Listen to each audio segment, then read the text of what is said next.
So, this is a case that's remained unsolved for centuries? Correct. Here we are. The cloth is over 4 meters long and about 1 meter wide, long enough to wrap an adult body, front and back. Herringbone weave. Unusual, but not unheard of in the ancient world. So, this is the famous cloth. It's more subtle than I imagined. Almost like smoke trapped in fabric. Most people expect something clearer, like a painting. But this one barely registers up close. You have to stand back 6 to 10 feet before it really appears. Burn holes, definitely. And those blotchy edges, water stains? From the rescue? Yes. Fire in 1532. The water stains came from trying to save it. The cloth's been folded, displayed, and handled for centuries. Are these blood stains? They're not randomly placed, almost too specific. Actually, some of them are still red. For something this old, you'd expect the blood to have darkened by now. And that symmetry, look at this. The front and back line up, head to heel. If this is a fake, someone went to a lot of trouble. That's not just dedication, that's obsession. Yes, but that's only the starter. Now, let's look at it through a different lens. Well, this is the centerpiece. The face is startlingly clear, almost too precise. Like an ancient X-ray, it shows the fingers, it shows the cheek contours, even traces of teeth. The arms appear unnaturally long. Whoever, or whatever, left this wasn't working in 2 dimensions. Exactly.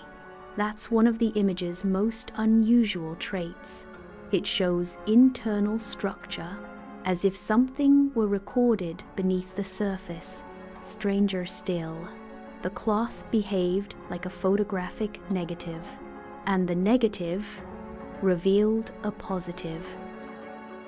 The camera didn't just record, it revealed. And this cloth, it's been around centuries before photography was even invented? That's not just odd. That's like finding Wi-Fi in a pyramid. It does feel anachronistic. The image was taken in 1898 by Secondo Pia, a lawyer and part-time photographer. He photographed the shroud during a rare public show for the cathedral's 400th year. He used a glass plate negative long exposure. When he developed the negative in his darkroom, a face emerged. He must have been freaking out. Imagine staring at shadows, and suddenly, a face floated up from inside the cloth. That's exactly how he described it. He said, "I was terrified when the image appeared." Such a sensational discovery. He must have made the front page, right? The photograph did cause a sensation across Europe, but along with awe came a lot of skepticism. Some hailed it as a miracle, while others warned it was mere illusion. Photographic societies suspected trickery, claims of double exposures, painted plates, staged images. Even some clergy feared he'd profaned a sacred relic.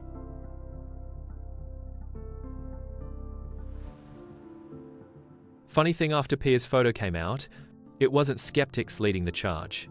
It was Catholic scholars. And then this still age, an agnostic. He ended up defending it strictly on anatomical grounds. Strange how conviction and doubt don't always come from where we expect. Pia lit the fire by accident, but how did he handle the heat?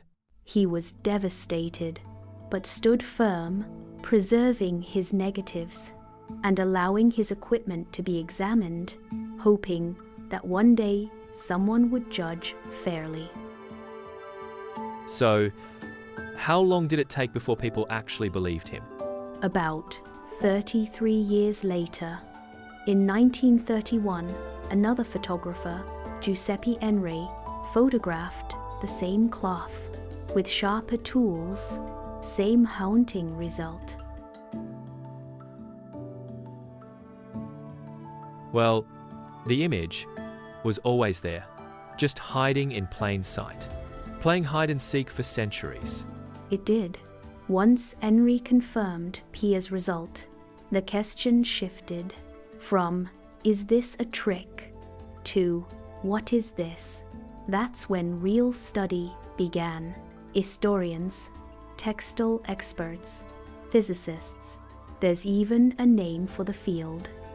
It's called syndenology. Syndenology? From syndon, the Greek word for burial cloth, the science of the shroud. And the real turning point came in 1978 when the shroud was publicly displayed for the first time in 45 years. A team of scientists, known as STURP, were granted 5 days of direct access by King Umberto II, the shroud's owner. Cardinal Balestrero, then Archbishop of Turin, oversaw the church's involvement, but the permission came with strict conditions. They couldn't remove the shroud, no physical samples were allowed, and all tests had to be non-invasive and conducted on-site at the Royal Palace. STURP? Sounds like something you'd spill on your lab coat. Actually, it stands for the Shroud of Turin Research Project. Mostly American scientists, physicists, chemists, engineers, photographers. Many had backgrounds in space tech, military imaging, nuclear research. This wasn't a group of hobbyists. It was a full-scale scientific task force.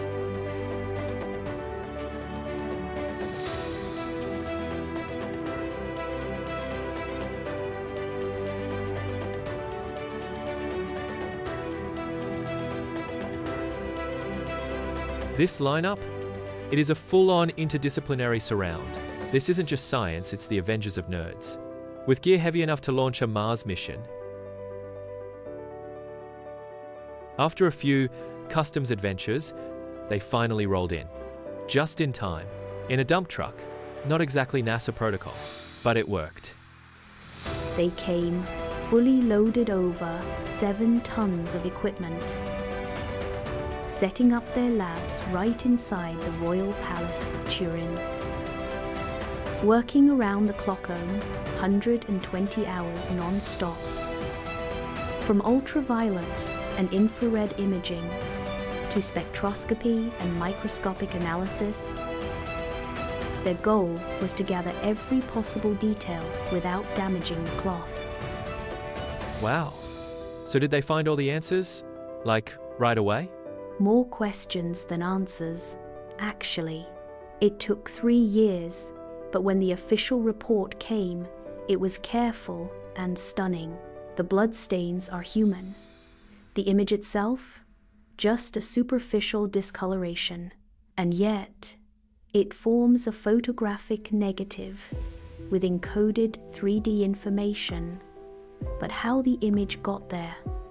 Even with all their tools, the shroud kept it secret. And this was the final line of their report. We can conclude for now that the shroud image is that of a real human form of a scourged, crucified man. It is not the product of an artist. The blood stains are composed of hemoglobin and also give a positive test for serum albumin. The image is an ongoing mystery, and until further chemical studies are made, perhaps by this group of scientists, or perhaps by some scientists in the future, the problem remains unsolved. Of the 26 follow-up studies they recommended, only one was carried out carbon-14 dating, almost a decade later. And when it finally happened, it sparked a storm.